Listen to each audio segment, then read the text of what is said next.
About 6 months ago, I started my weight loss journey. I weighed 370 pounds. 2 months in, I made a video called 2 Months In on Keto. I lost 25 pounds doing that video. 4 months went by and I haven't made a single video about my weight loss journey, so those of you who are subscribed are probably wondering, did I fall off the wagon? Do I even exist anymore? Well, the answer to that question is simple. I am here making this video 6 months later. Technically 4 months later. I apologize. However, the question really is, have I lost any more weight? Yes. 70 pounds. Let's get into it, shall we?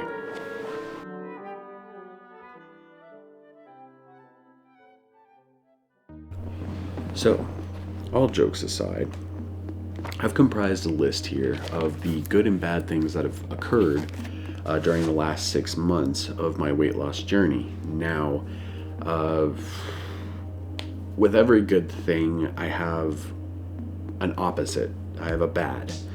And some of these are standalone issues, but every good has kind of like a counterpart to it. So we'll go through the list and you'll understand. So the first thing that I've written down is I've kept losing weight over the past 6 months, but I have reached a plateau. The plateau is the bad part of the losing weight over the past 6 months.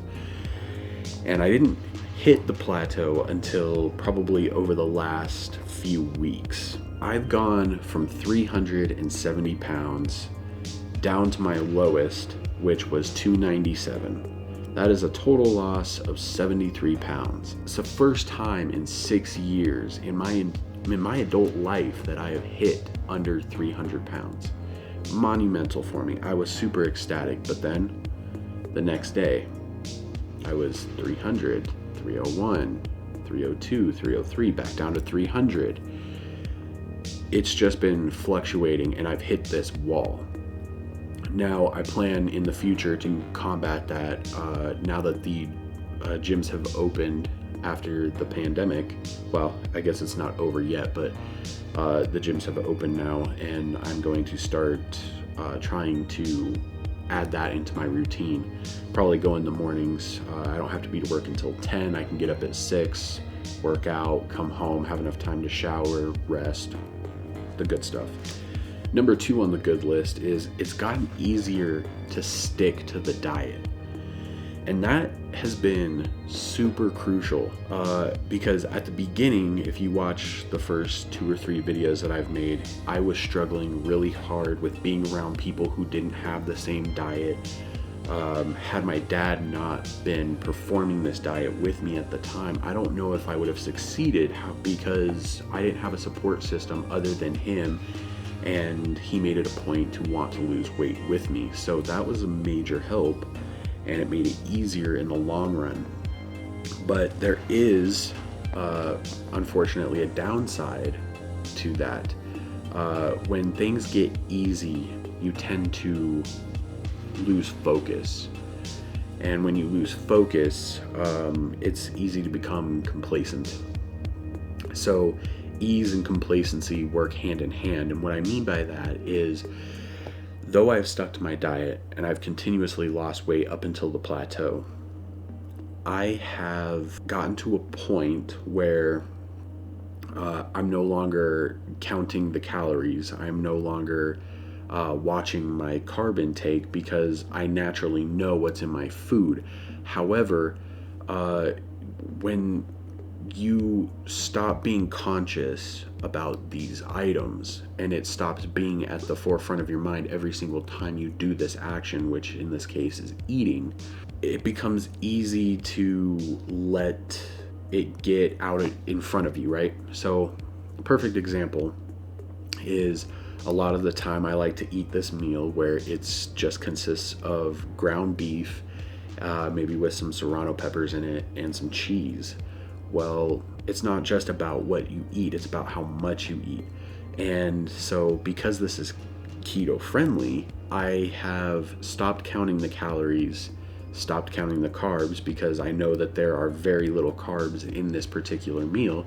So what do I do? Well, the part of my brain that still operates like I was 6 months ago kind of takes over, and I overeat that particular meal because it's easy. So what I end up having to do is when I make this meal, I now no longer go back for more or get the biggest bowl that's in, the cupboard. I go and grab the smallest bowl that I can find, pack that one full, eat it, and I'm done.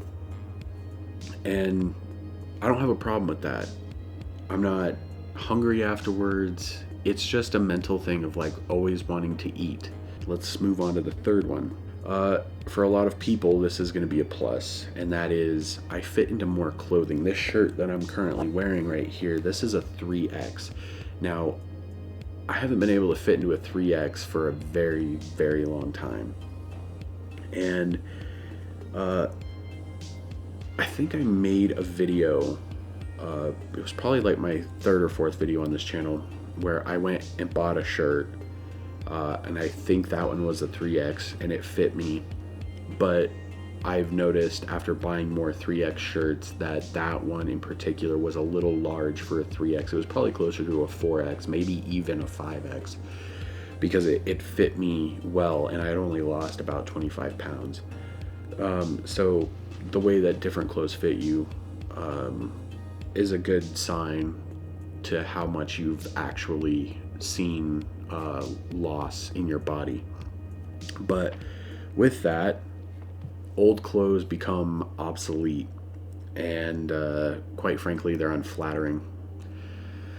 I just recently had to buy more pants and shoes because both of which fit me differently than they used to. So I've got a few pairs of pants scattered around that when I wear them, it looks like I'm walking around in a tent, and they are not flattering to my body anymore. They were flattering to the big version of myself, but they're not flattering to the smaller waistline that I currently have. And it's actually kind of funny because I look back at those like cringy infomercials. Rapidly dropping from a size 8 to a size 4. I'm not embarrassed to wear a bikini anymore. It's almost one of those situations. So this one kind of ties in with the clothing.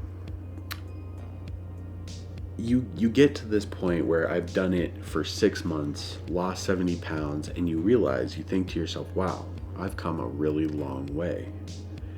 And where there is a lot of pride in that, there is a bit of an issue where you then become hyper aware of your body.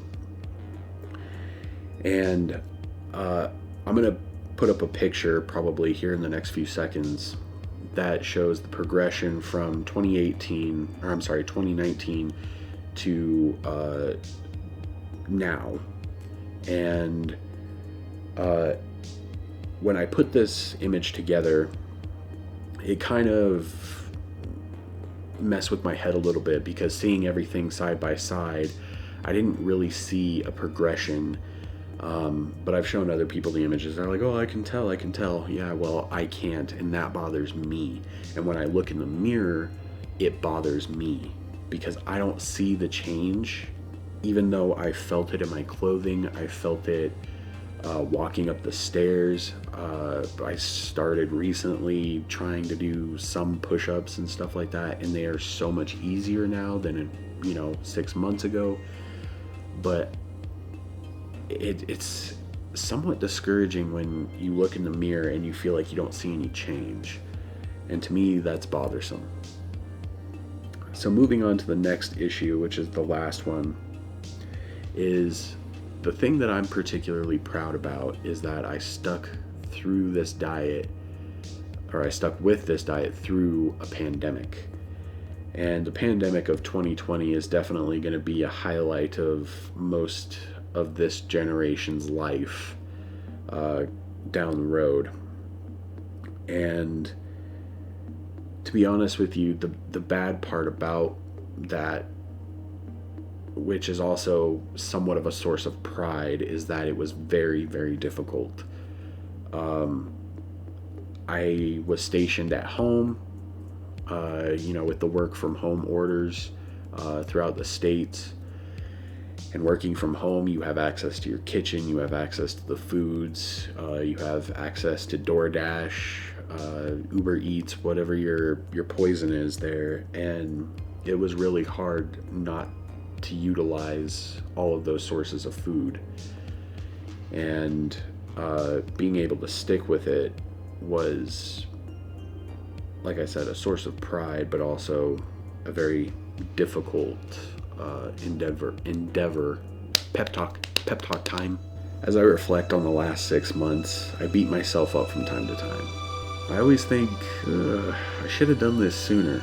And if you're one of those people like me, whether you're currently on your journey, about to start your journey, if you find yourself thinking that, stop it. The time is right when you decide it's right. It'll only happen when you decide that enough is enough. And the best part about it is that's when your passion and your hunger flourishes. And nobody can give it to you, but nobody can take it away either. After seeing the changes and feeling them in my clothes, understand, it's one hell of a feeling. Remember, there's no time to wait.